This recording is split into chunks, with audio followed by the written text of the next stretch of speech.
Eto ngang Barangay Ginebra, San Miguel, meron daw na gaganap ngayon na negotiation na trade na posible pong mangyari anytime sa dalawang player na ito, Macho Wright at syempre yung Jeremiah Gray. At saan ba ang posible magiging next or sino ba ang posible magiging next superstar ng Ginebra? Dahil hindi po itong si Jeremiah Gray ang nakikita na superstar next ng Barangay Ginebra, San Miguel.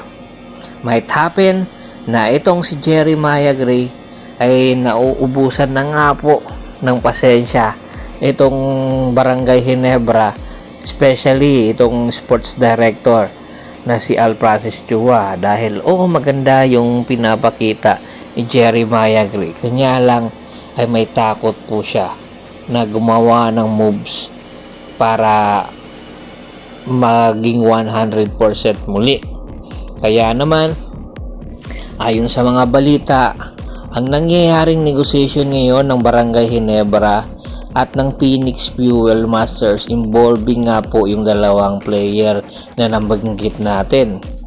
Isa po sa mga kadahilanan kung bakit po involved ang dalawang player na ito, dahil nangangailangan nga po ang Barangay Ginebra, San Miguel ng isang shooter at scorer at the same time leadership skill na mayroon din depensa.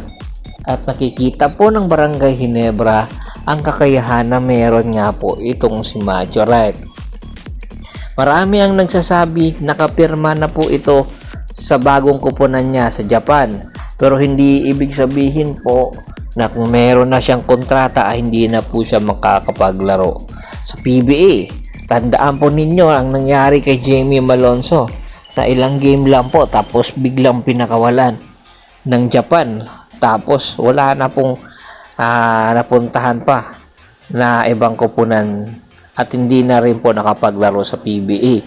Pero itong si Macho Wright, iba po yung senaryo niya, dahil kung hindi po siya makakatagal doon sa Japan ay pwede po siyang bumalik sa PBA at makapaglaro po sa kanyang mother team.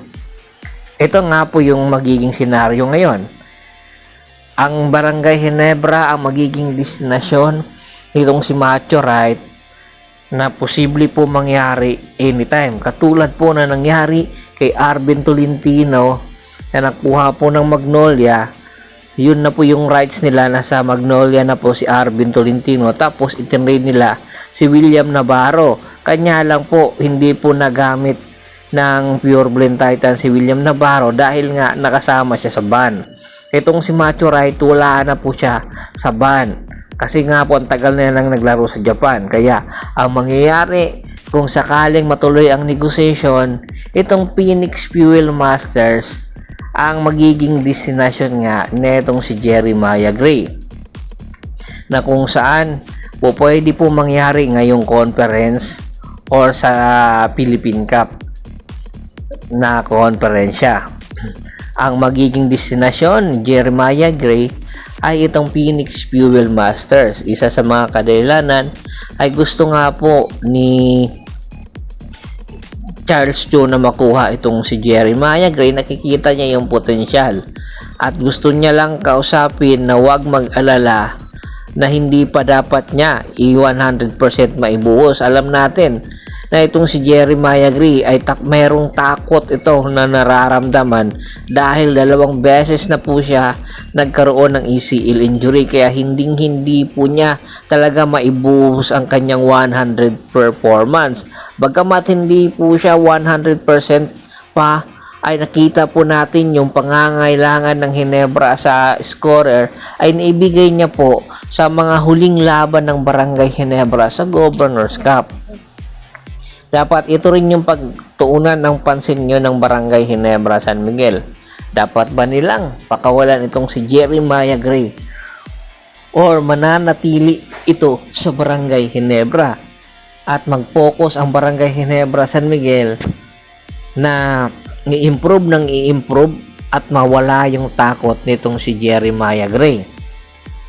Dahil kung kukunin po nila si Macho Wright, hindi po ito magtatagal sa Ginebra, katulad po kay Pringle bigla na lang pong pinakawalan. At ito namang si Justin Brownlee, nakita na natin na meron na pong iniindang injuries. Japit Aguilar, ganoon din po. Nagkakaedad na kasi itong mga nasabing player na nabanggit natin. Kaya ngayon pa lang dapat may plano na sana ang Barangay Ginebra San Miguel na unti-unti na rin baguhin ang kanilang lineup at kumuha po ng mga batang player. Ito kasi yung problema kay Tim Con.